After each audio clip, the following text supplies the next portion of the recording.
Сейчас мы находимся на Астанинском контррегуляторе. Объем контррегулятора составляет 450 миллионов. Это проектный объем.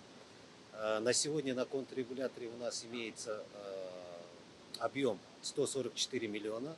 Сброс сейчас составляет 30 кубометров в секунду. Данный сброс воды, она проходит через город и дальше уже вниз по течению.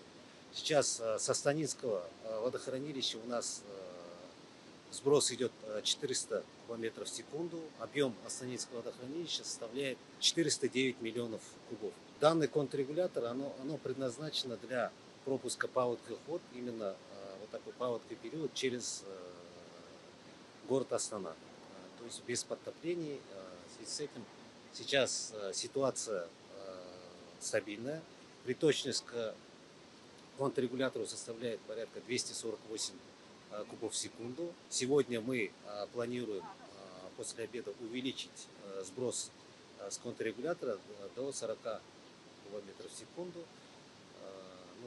Ситуация сейчас на контроле, никакого там риска подтопления города у нас не имеется. С акиматами Акмолинской области, города Астаны ведутся все мероприятия, которые должны будут предотвратить именно риски подтопления.